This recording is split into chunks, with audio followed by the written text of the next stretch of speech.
What's up? It's Rachel from Femme. I've been gone for a long while. My arms fell off. I'm doing okay though now. This is where one of the spoons stands. I know it's been a long time and I've been browbeating the hell out of this, but this has got the first coat of varnish on one side. Now I gotta get it on the back side, and I'm also working on another one right here. Actually, you can see a little bit of it. So that's the story. That's what's going on. I'm sticking to it, and that's all I got. Hang around, let's have some fun, and let me figure out how to turn this camera around. Okay. Oh, I got it figured out. Okay.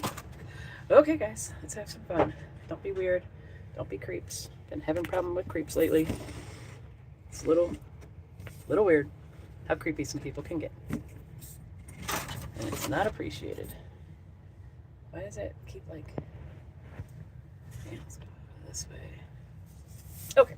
Alright. To whoever just showed up in YouTube land, hello. Hi. It's been a long time. Ugh. My arms are connected again. They were all kinds of jacked up for a while. What is going on? Everything seems so different. It's been so long since I've been here. I might have to start doing some type of moderation. Wow, I can set time for how long I want between my messages. Let's see. We'll set it at 10 seconds for now. We had some strange messages coming through for a while, and it was pretty not cool, actually. It was weird. Send a message every minute. Nope, I don't want that. Oh, let's go back here. Let's see.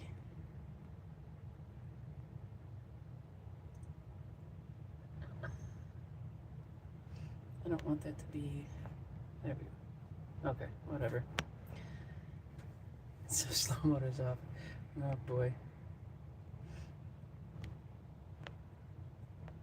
I don't know what's going on there. Anyway, hi guys, how's it going?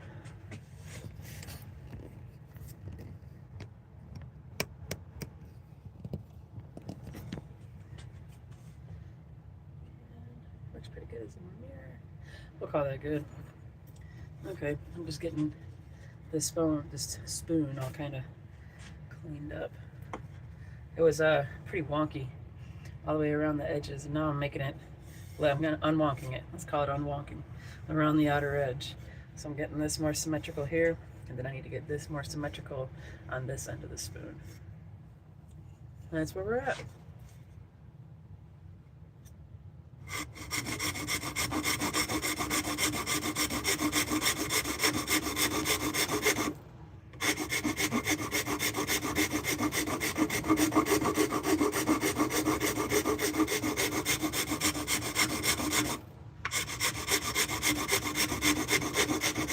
Quite incredible how sappy this wood is, which I guess is a common thing for lumber, because this one's made out of pine.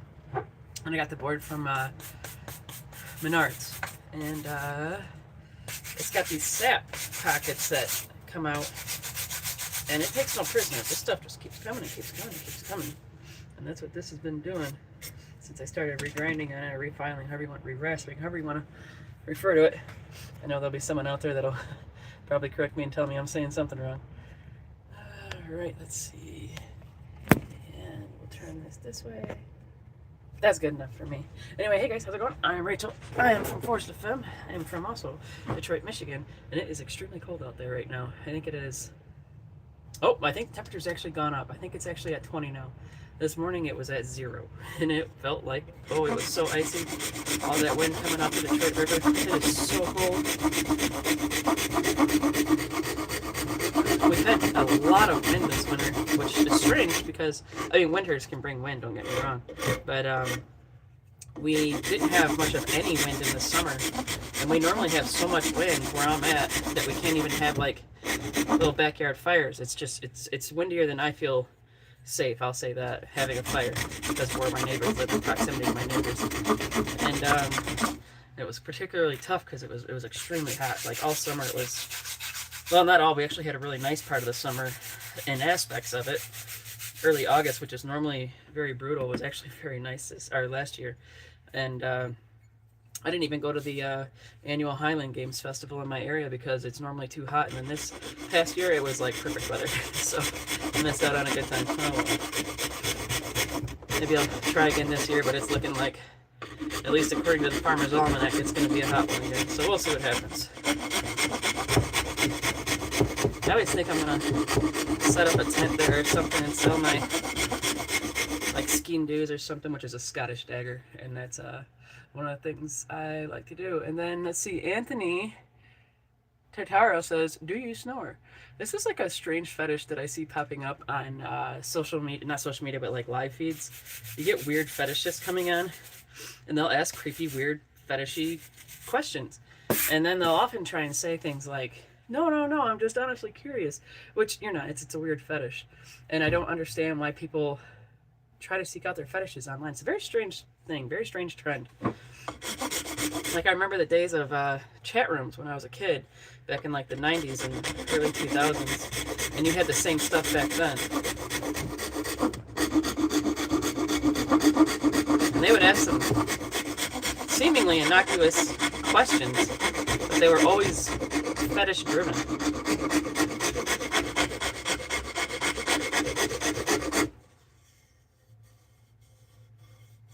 That's my story, and I'm sticking to it. If you guys got any strange occurrences online, let's share them. Let's talk about them. I always like hearing about the crazy stories, so I don't feel alone in the world. I think I'm the only one sometimes, because there are some strange people out there. I've actually had, even though I'm a nobody in the world of things, I have had some very strange people follow me on my socials and do some very strange things, like cataloging everything I say, recording my lives, and telling me they recorded them on me and they're gonna keep them in their files, which is a very creepy thing to say. And I never understood why someone would do that.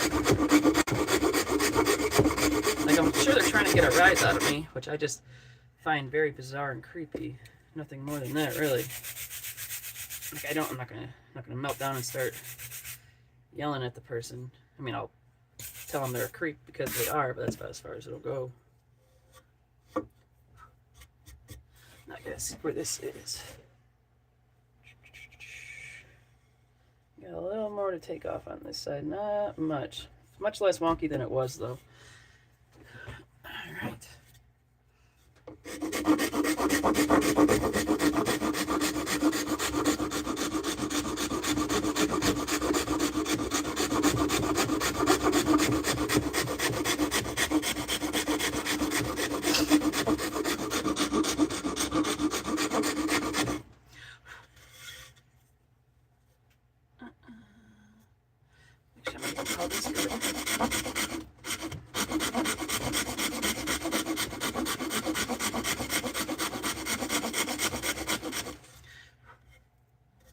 Yeah, we'll call that good.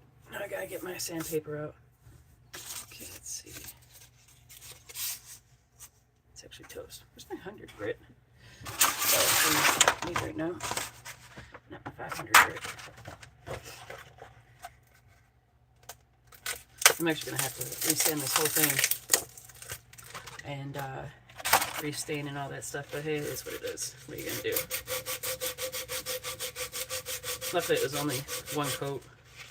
Didn't get too serious. Actually, I'm gonna turn this on its side. Let's go this way. Come on.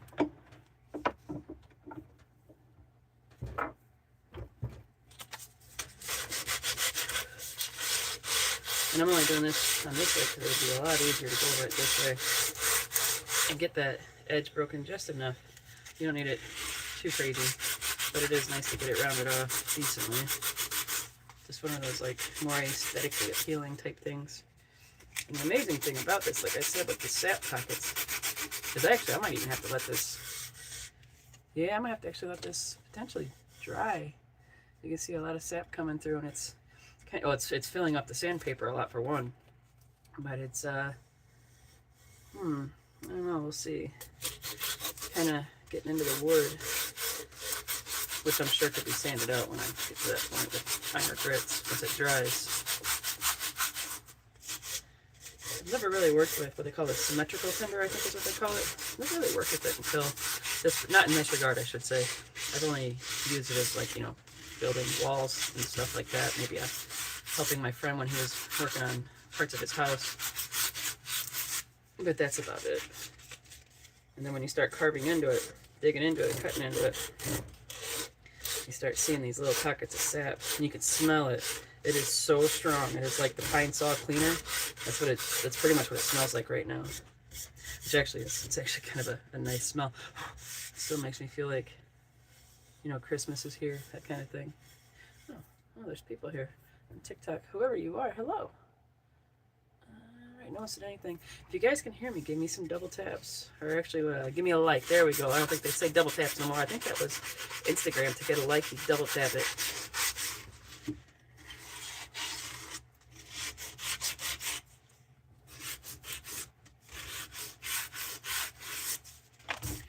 It's actually cleaning up much better than I expected. That's cool. It's making quick work of what I thought was going to be a potentially much, much bigger issue. Alright.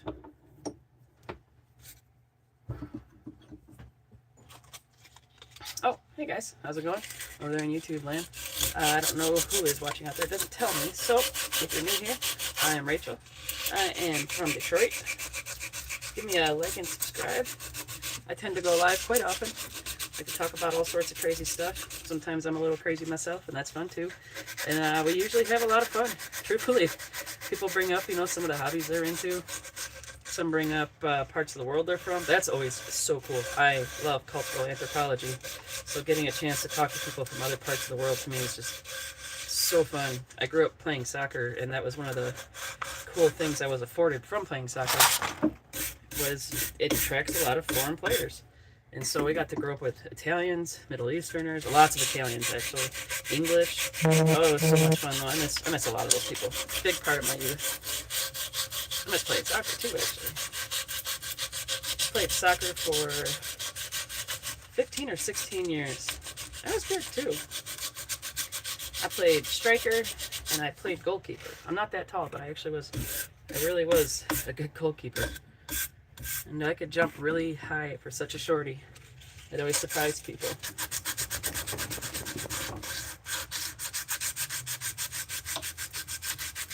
I guess that's like the strong legs you get for playing soccer for so many years. Makes you just be able to jump and really high. Actually, when I played basketball, I was able to, the highest I could get was I could jump and I could touch the net. And that was pretty cool because I was about 5'1", 5'2", something like that at that time. That's a big jump for such a wee one.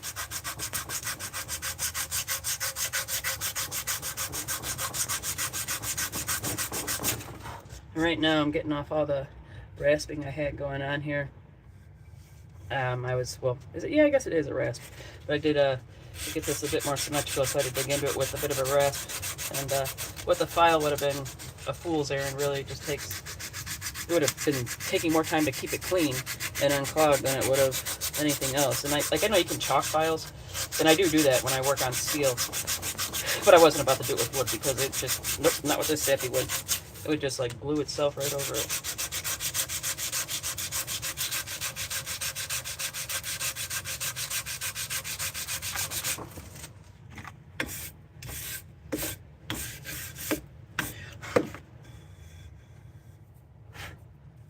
Double tap the work pad to stop in real quick. I have fun sanding arms. I'm gonna see you. Adios. Enjoy the cold. We got tons of it to go around. There ain't no doubt about that. Aye. Normally I don't dislike the cold, but this cold has not been fun. Not my kind of cold. I think because it's been so relentless. And lots of high wind, at least where I live. And the high wind is what makes it just, for me, just impossible. Even my little dog that's bred for just a viciously cold climate in Japan, she's not even been into it.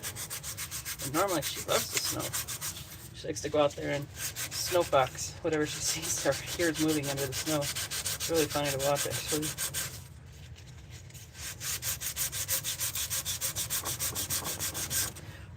It is wild how much sap is coming out of this little knot right here. This knot is just loaded. Like the other side was getting some sap. Don't get me wrong. But this side is like I could almost like scrape it off and start a fire with it.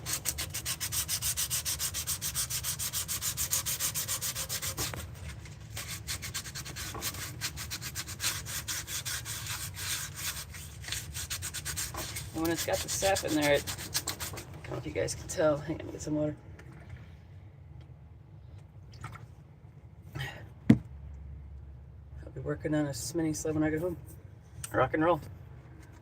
But if you can see how like gray this is with the sap, that's all sap mixing in with the sawdust. Or it's, well, the gray is both sawdust and sap. Okay.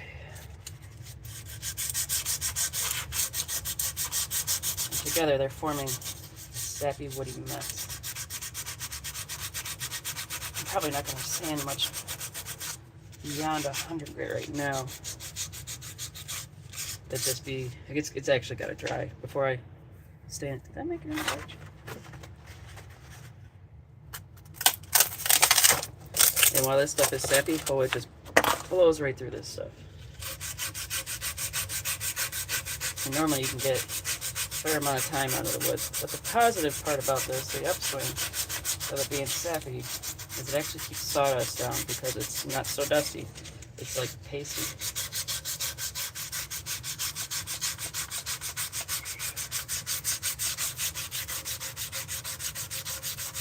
I'm hoping to have these done this weekend. I'm not sure. Because tomorrow I'm supposed to go to the family house, one of the family members, and do some sausage making. We usually do it every January 25th on Burns Night. Scottish holiday. If you guys are not familiar, look it up. It's a pretty cool holiday. A lot of fun. We sometimes we make haggis, but we usually make kielbasa because we're also Polish. They're not Scottish, but I am. So we started doing it as just a fun thing.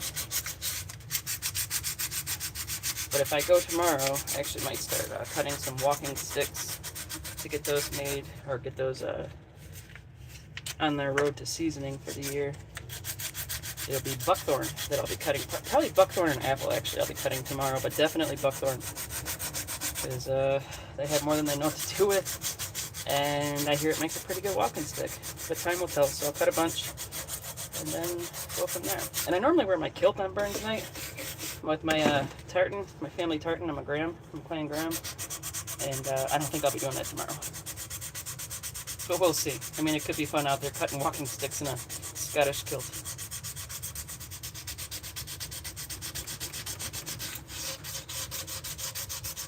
Actually, I don't think I even celebrated Burns Night this year. It was Sunday. Like all the Scottish groups I'm in, they were having a good time. It was cool to see all the pictures and stuff. There used to be a place in Detroit that did Burns Night. I don't know if they do it anymore, but it was pretty cool. It originally was more of like a family gathering, then they started turning it into like a kind of like a fancier, like a little bit more classy, and which is kind of funny because Burns Night traditionally is kind of like a knockdown, drag out party, like 4th of July for America. And the way they do the poem, Robert Burns, who Burns Night is inspired from, it's his birthday. He's also the Scottish poet that wrote the song people sing on New Year's Eve, Old Lang Syne. I think the Scottish call it Hogmanay when it's their New Year's Eve. But anyway, when they do the Burns Night dinner, which is a very specific meal, it's haggis, mashed potatoes, and rutabaga, and whiskey sauce, which is amazing. Scottish whiskey sauce is truly one of the most amazing things I have ever had. And when they do the Robert Burns poem to haggis, they will like march in the haggis with bagpipes, and it's a whole parade like through the dining hall. And then when they bring the haggis, they'll set it down, and then someone will often do the poem. And when they do the poem, they do it, and they kind of like get a little bit sassy and a little sexy with it, a little bit derogatory. And it's definitely its own thing. It's pretty cute. Okay, let's see. But yeah, that is Burns Night. It is a dang good time, and I look forward to hopefully celebrating it next year. That's my goal, at least. Mrs. McAllister passed away. I don't know if you guys heard. I just saw from Home Alone, just passed away. That's too bad. She's a big part of my youth. Let's see. Hand sanding.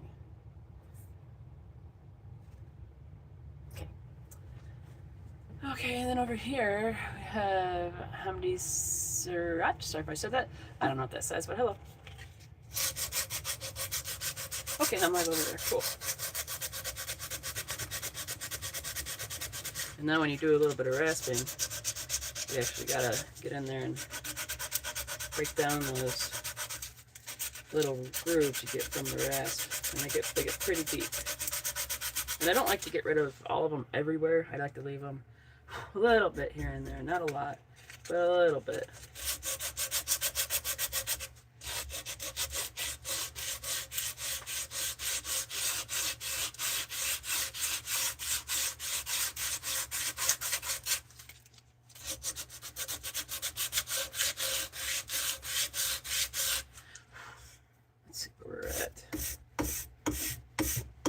This is a very handy tool, by the way, if you guys use like hand files and stuff. This is called a file card, and it is so handy. It's got the like stiff bristle brush on this side, and then it's got like the wire brush on this side. I do use like a regular wire brush as well, but I use this a lot as well. And like the wire brush is cool, but there's sometimes, I don't know why, it's like this gets the stuff out better than this can, and I don't know, but it's just the way it is. Okay. Let's see. Oh, we're getting there. And it's getting, scratches are getting finer.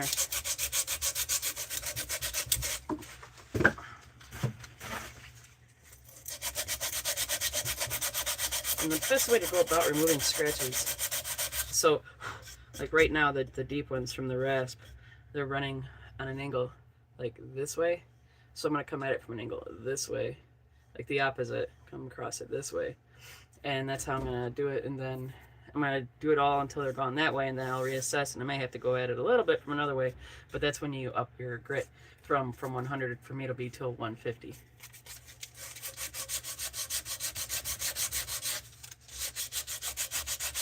And I won't always go at it the entire time from the same angle while I'm trying to get rid of them.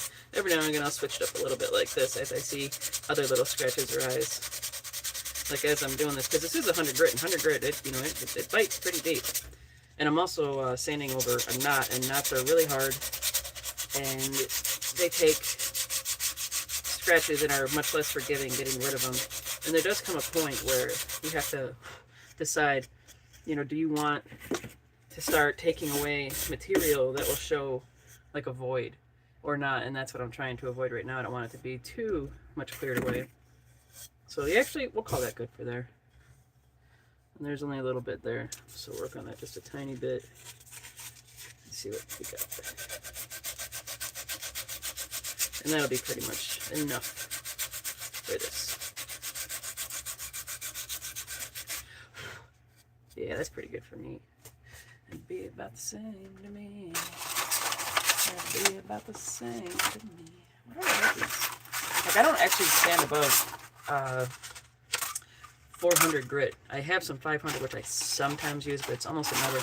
But I have it in my sandpaper pile, and I don't know why I do. What are you? And I got 1,000 grits. Well, I must have been polishing something. Who knows what I was doing with that. Let's see what these are. Another 1,000 grit. Another 500. I actually bought these like probably 10 years ago, and I've never really used them ever since. But I do have them. And like maybe someday I'll use them. I have dabbled with using them to sharpen a knife to see if it could work. I was told years and years ago that you could sharpen a knife with sandpaper, and I didn't believe it. So I put it to the test. It actually does a pretty dang good job. And the only caveat is you'll go through it pretty quick, which that's neither here nor there when you're having fun testing something out. What's the grit on this? Definitely a little bit smoother. I think this is actually 150. I'm not sure. And this is going over them scratches. Trying to get them more uniform in one direction. Oop, that's something in my eye. Okay, I've been live for 25 minutes. Wow, time flies. Time flies when you're having fun, they say.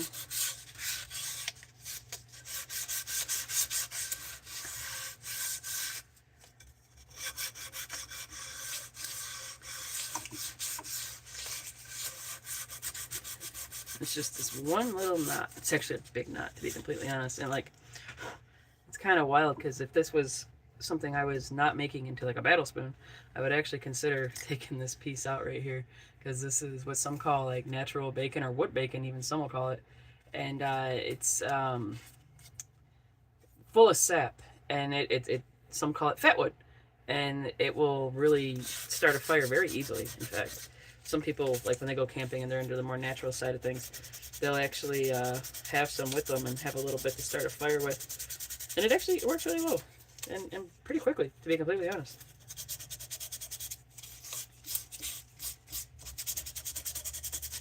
Yeah, I think you can get it in stores and they call it fat wood. That's what they normally call it.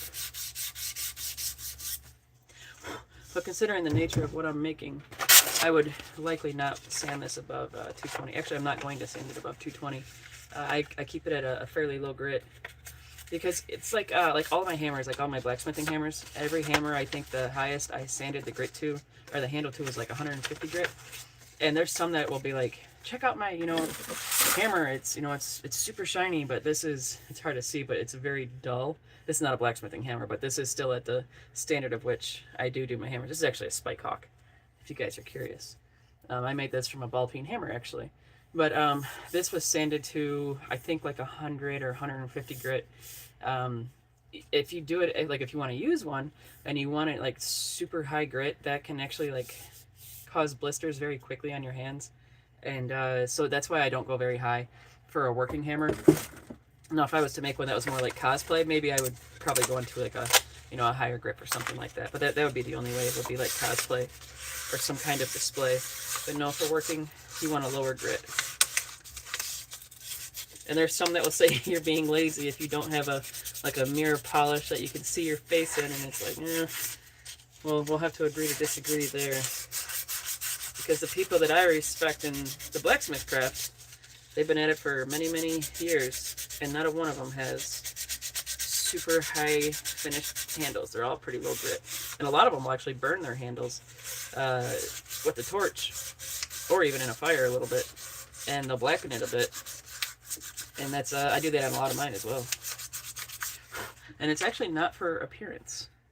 Where is... I'll just use this. It's actually not for appearance. It helps a bit with the grip. Alright. That's not too bad. I dig that. That's pretty cool. I'm cool with that. Oh, I got a little bit to get off right here. Anyway, where are you guys from? I'm Rachel. I am out of Detroit. I am from Femme. My arms are reattached. I didn't make a video for a while. My arms were just absolutely dead tired from all the hand sanding and cutting that my body's just not used to right now. And, yep, so that's where I'm hanging right now. Oh, I still got a little bit of an edge right there. Might have to hit it with a bit of a lower grit just to check it real quick. Instead of... Oh, no, that came out of it. Good. Okay, I'll take that. That's good. And it's right over that knot, and that knot, it's really very hard. Knots are very hard. Okay, this here. I'm going to have to go over it and be staining it here very soon. Hopefully in the next little while.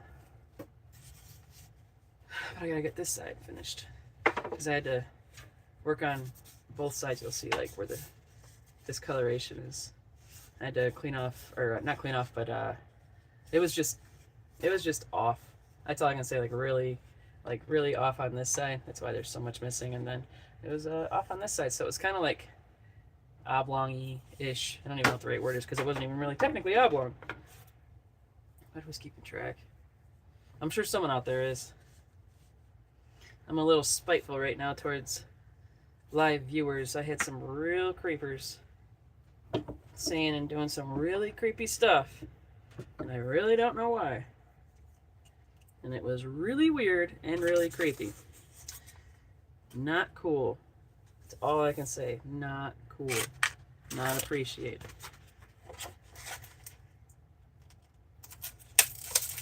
Nobody likes a creeper. Well, maybe their moms do, but that's because they have to.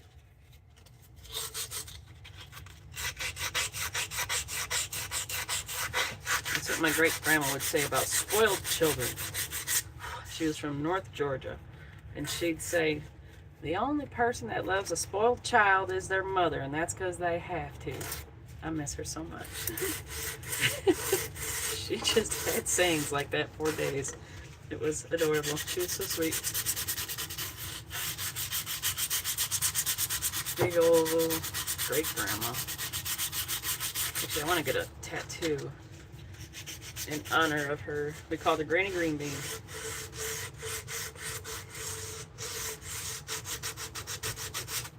And it was after this show called Green Jean, which was before my time.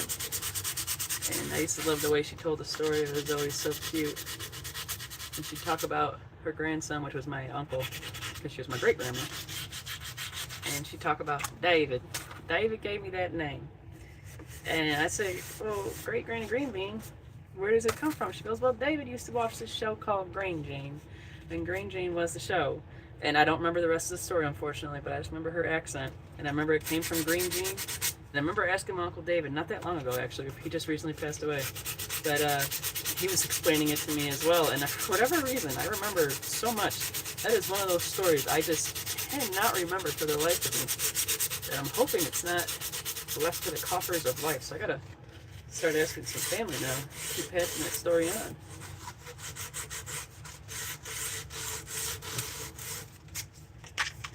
Alright, let's see. It's actually, with all this sap in this wood and all the dust getting in my eye, it's actually it's eating through these rasp marks pretty quickly. Way quicker than I expected. To be honest, I was expecting to put more into it than I am right now. And that's cool. I dig it. I dig it. I dig it. I dig it.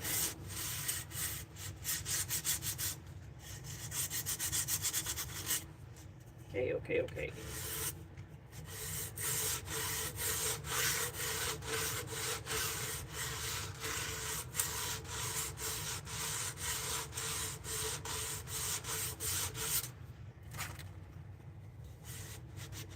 Oh yeah, that's about cool. Man, it's so cool when something goes way better than you anticipate it will. And that's what basically just happened. That's exciting. But yeah, actually I will hop right on to 220 grit. Alright.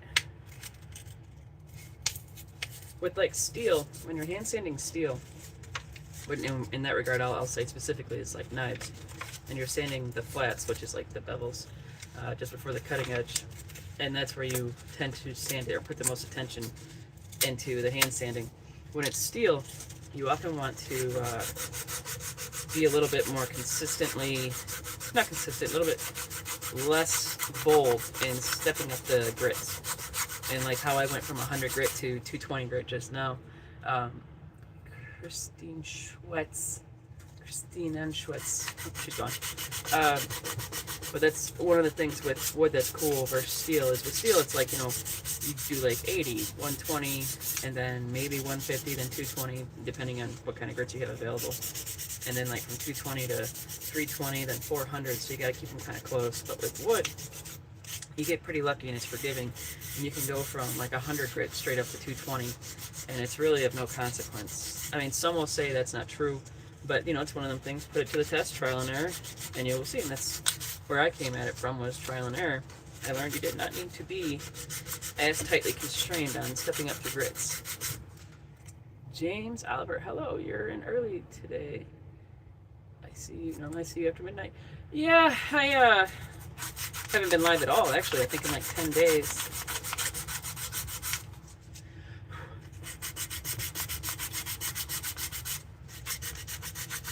The after midnight was, I don't know, I think I was doing it like once a week or so. Sometimes I do it more, but it wasn't as common. It was actually, well, after midnight, what's your time zone?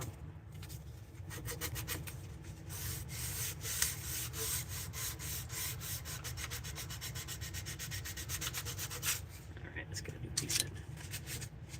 Actually, where's my towel? I gotta wipe that off. And also, while you're hand sanding, especially sappier wood, what I'm noticing, this is very, very sappy, like holy cow.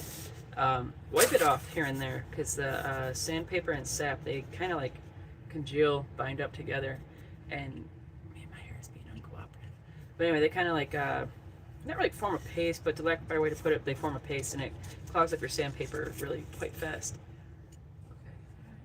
Okay, Last time I saw you were doing something with deer feet, removing the sinew. Yep, I was.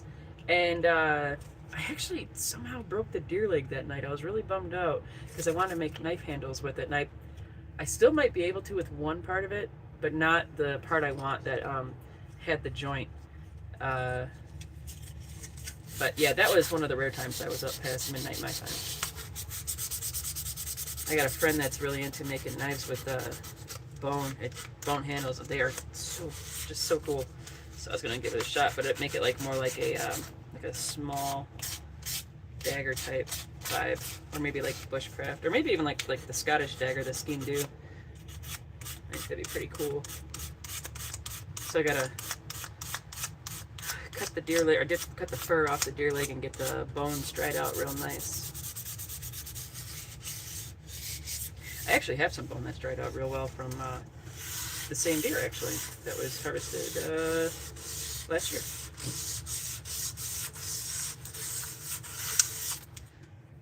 This looks like I'm getting pretty close to being able to stain it. Normally I wouldn't stain this close to after.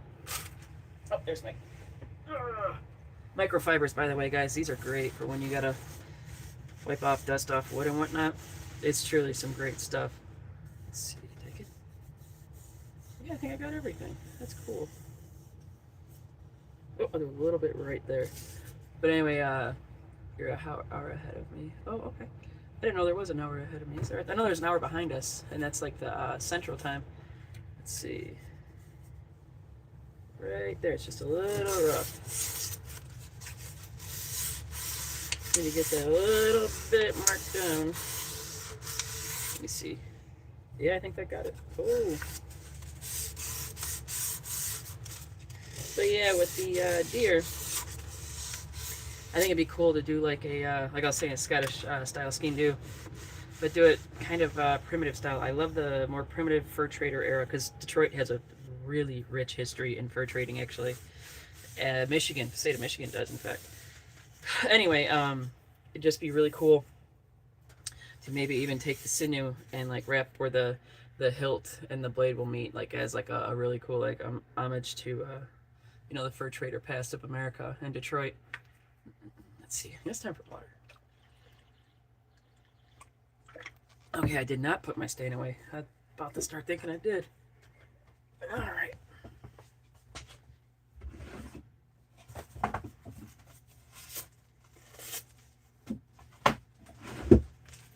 I don't know about you guys.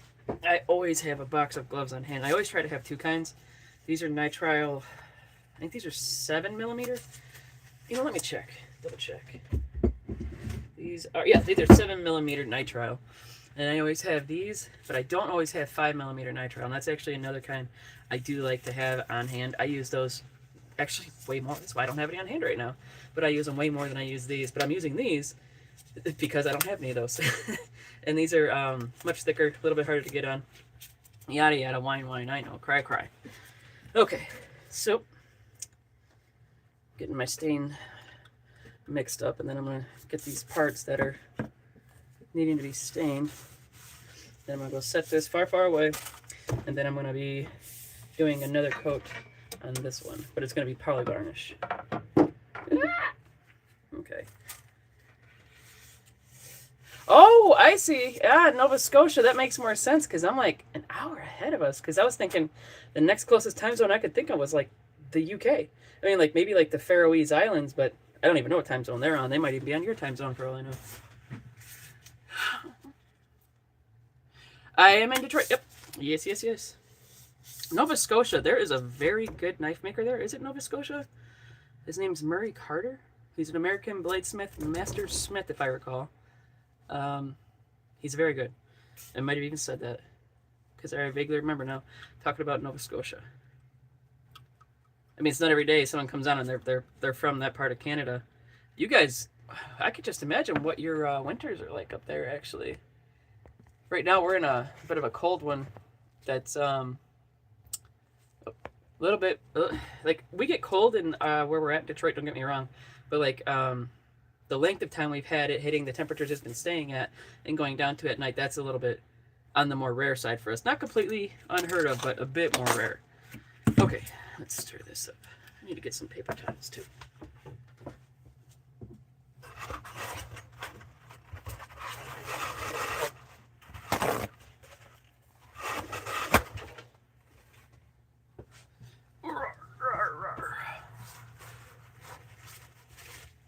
There we go. That should be enough. Hopefully it is. Otherwise I'll have to get a little bit more.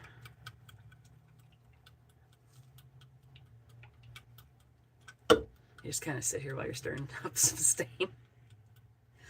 All I know is when I am done with this, I will be having a cigar today. It'll be the first time it's been not horribly windy in days. And I had a cigar a couple nights ago. I was up till about 1. And I was like, you know, I'm going to go have a cigar. So I did. And I went and shoveled the sidewalk a bit. And that was pretty cool. And I took some pictures of the moon. And shoveled my neighbor's sidewalk. She's an elderly woman that lives alone. So I went and shoveled hers real quick. And yeah, that was my night a few nights ago. It was pretty fun, though. It was like still air, which, like I said, we have not been having lately. It's been so windy. So it was really quite a nice night, and there was nobody out, so it was just me in the snow. I was having some fun taking some pictures and like seeing the sidewalks for long distances, like with the banks on both sides. It's been so long since I've seen it, so it was a lot of fun to just kind of take in the moment. Like our tradition for my girlfriend and I, every year when it would snow, like a nice, good, steady snow, we would always walk to our local corner bar, and we would go there. We would celebrate the winter because we love it so much, and then we would, come back home. Sometimes we would wrestle in the snow. Another time we built a couch in the snow out of the snow in our yard. That was a lot of fun. And then we didn't have like snow like that for a really long time, like 6 years, 7 years, something like that. And now we've got it again. So it's been honestly quite exciting, enjoying the winter, but the wind has made it a little bit difficult. Okay, let's turn you over. Get on there. All right. But yeah, when it comes down to it, I do like the winter a whole lot. It's actually my favorite season.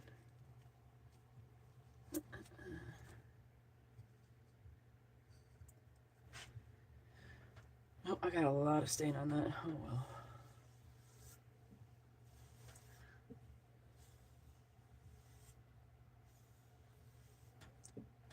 And okay, you know what? We'll do inside this bowl a little bit too, I think. Just to keep it a bit more uniform. I actually like how it's, because I did the inside of this bowl almost, not entirely, but almost entirely with a chipping knife. And that was particularly cool to do a project this big with a chipping knife, just like one scoop at a time, you know? Alright. So I got the stain in there. Cool. And I know I've been taking way too long to make this, but this has been truly one of the coolest things I have ever made in my life. It was super exciting. And when the girl was looking for it to be made, she asked if anyone could make her one. And I said yes without ever having made one, because I'm like, it's made out of wood. How hard could it be? Well, it's actually a little harder than I expected, actually, with how much labor went into it without power tools. I'll say that. These were not built with power tools, and what power tools were used was only in carving the bowl section. That is it. This whole thing was 100% made by hand. Okay, so I'm in Halifax, which is on the Atlantic coast. It does get below freezing, but not too bad most of the time.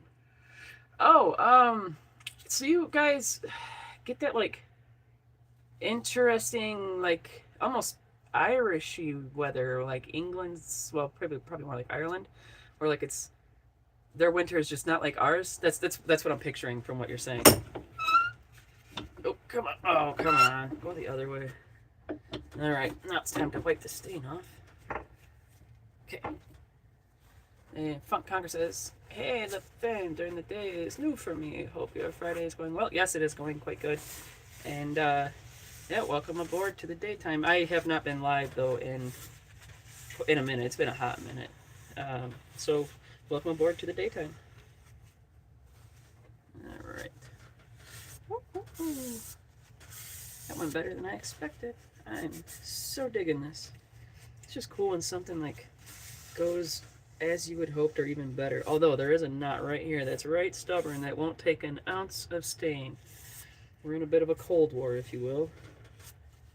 Never thought it could happen, did you? Neither did I. But here we are, and I am in a cold war with wood stain. Maybe it's because it's water-based, and the pine is telling me it should have been oil-based. But I don't use oil-based really anything, and partly because, even though I do like oil a lot, oil-based can catch on fire. Linseed specifically based, and I believe most stains are linseed oil-based. God, that looks so cool in there. Okay, so let me get these gloves off. I should have taken that glove. Well, I'm gonna put new gloves on because I got stain on them. Okay, let's see. Making all the funny sounds. Okay, now this is going to go sit in another part of the house, which really means a few feet away.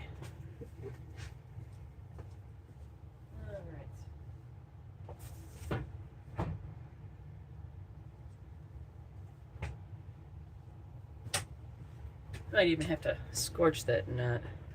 It's being particularly difficult. Let's see, we're not gonna do that. Let's do this. And then you will sit over here.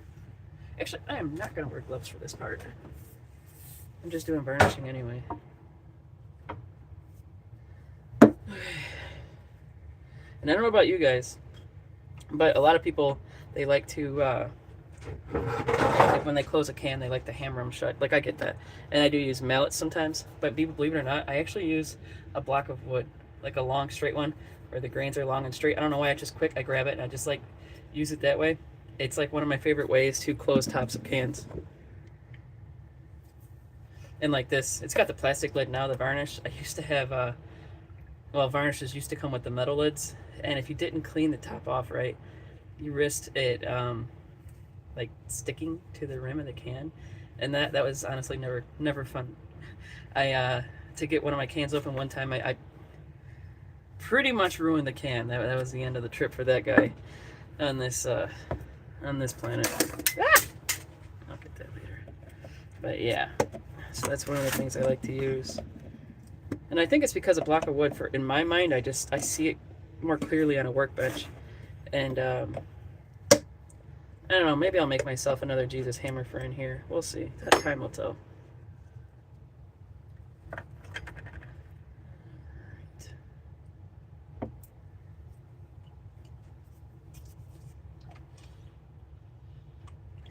Over on Instagram, Army519. Hello. I angered an army man from England today. I'm not quite sure, but he is very offended by me. Actually, downright angry with me. He did not like what I said to him. Say, Levy, we gotta ruffle feathers sometimes, I guess. No, we do. I firmly stand by that.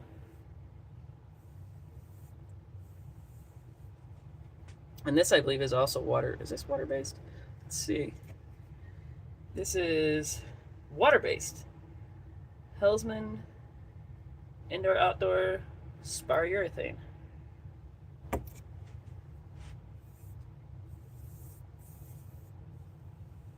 remember when my dad used to poly things, and I always be like, Dad, why do you go so slow? And he would like really good, long, slow passes. And he'd try and explain it to me that it would get air bubbles. And to my young mind, I couldn't get my head around, how does something get air bubbles because you're going too fast? Well, I started working on some things here and there more and more.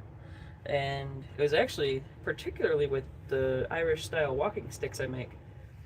And sticks, they're not perfect. Or at least I like to keep the bark on mine. We'll start it off that way. And with that, you'll have little inconsistencies and imperfections. Like where a branch was starting to grow and whatnot. And if you go over it too fast, and I mean too fast is really very slow, it'll leave a little bit of varnish under there, or urethane, what do you want to call it, poly. And it'll dry with like a bunch of little bubbles. And then when I mean like a bunch of little bubbles, I mean like a lot of them. and it looks like a little piece of foam. kinda like almost like spray foam. But yeah, I now get what my dad was talking about.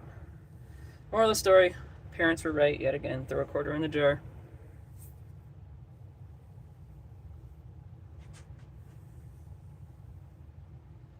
Alright, this thing has almost got the backside done, which will be coat number 1 actually. This is my first coat on here, and I plan to do roughly 3 coats, I think is what I'm going to go for, because it will be used in likely all weather. That's my take on it. And actually the client that is getting this, that ordered this, I should say, commissioned this, she messaged me today to see how things were going. She's super excited because Ren Fair is not just around the corner, but it's getting there. I mean, we're still in winter, but it's still pretty close. Closer than we think. I mean, it's already almost February. It's kind of hard to get your mind around stuff like that sometimes, at least for me, when it goes by as fast as it has so far this year.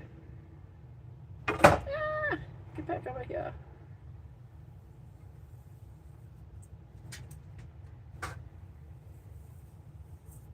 And rule number 1 to varnishing: no abrupt stopping. Everything needs to be feathered on and feathered off.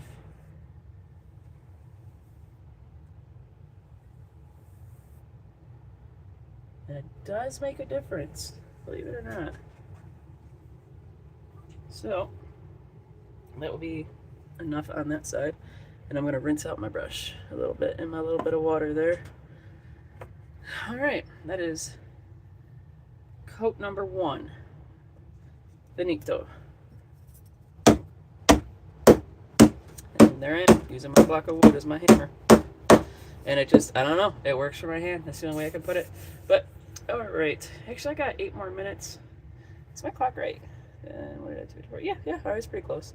But I got about 8 more minutes. I think I'll stay till, well, maybe 3 or a little after. What do you charge to phone? I'll leave it in for now. But, my seat.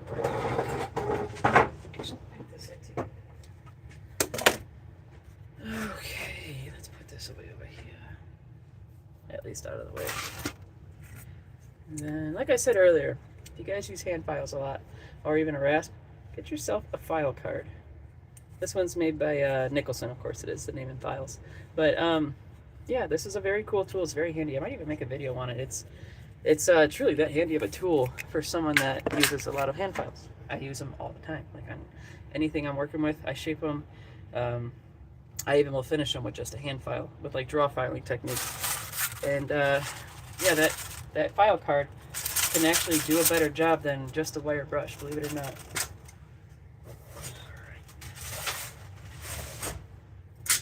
Now I got the high grits off my workbench and out of my sight. I don't want to look at them anymore. And here's my stain. Actually, the stain I'm using today is called Wellington Brown. And it originally started with potato skin brown, or at least just potato skin. And it was, I don't know, not hitting the right color. That's all I can say.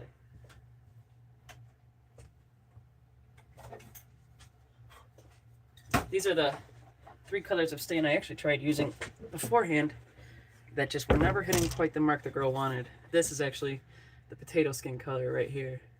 And you can see that, like, these are not even comparable. And then this is Roanoke. And it still just was not dark enough. At least I didn't think it was dark enough. She wanted it closer to like a walnut. And this was kind of in that range. But anyway, I went with Wellington Brown in the end. And I'm actually happy I did. It's a pretty cool color. And yep. So it is Wellington Brown. The other one is as well. The other one that I just stained, it's sitting in a few feet away. Actually, I'll bring it over here and show you guys what I did to it that I did not do to this one. Let me fill my water bottle first. It's amazing how much you blow through hydration by talking for an hour straight. Alright, let me get that. And then this. Hold on. I'll be right back. Okay, so this is the Wellington Brown. As you see, like I said, it's a hand carved out bowl, so you can see like all the little carved marks. It's super exciting to me. But so you see this is all brown, and you'll see it's kind of black there, except for that one spot that will not blacken. But this is actually a Japanese blackening method they call shosugiban. And that's the bottom of this. And I did it for fun. I did actually a little bit of dragon skin on it, if you can tell. And dragon skin is where you char it enough to get it to kind of like crisp like that, which this did.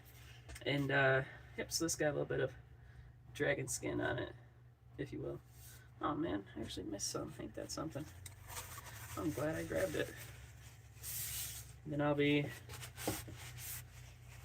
polying this probably tomorrow.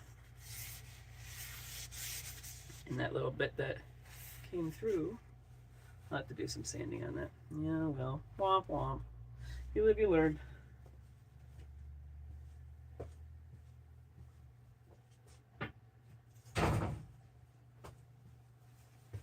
If you're not making mistakes, you're not learning. That is one thing I have learned, is what I learned from my mistakes is truly impressive. Much more than I ever expected I would. I used to think it was kind of just a hokey saying that people would say just to be funny. But no, I agree with it now. Alright. Azrael, Oaken Shield. Oh, hello. Alright. That's fine. I'm just going to do some organizing for the next few minutes. I guess YouTube likes it when you go for like an hour at minimum. It tells them that you do good things out there in the world of YouTube. Dang, I didn't even know this was 150 grit. I could have used this. Boom shalaka.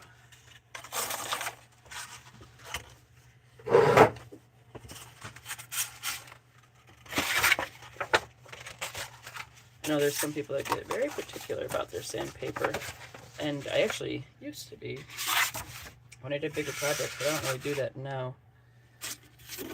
But I still may someday get some little stackable containers to hold my sandpaper, but I actually haven't found any that would actually fit my needs. Not yet. Not the way I would like it to be. So I'll have to keep looking out there for some kind of shelving that'll hold them all individually and not on top of each other. Like almost like little shelves. I'm a little bummed I can't smoke cigars in my house. I mean, I'm not. I don't want the house to stink like cigars, but damn, does that sound good right now.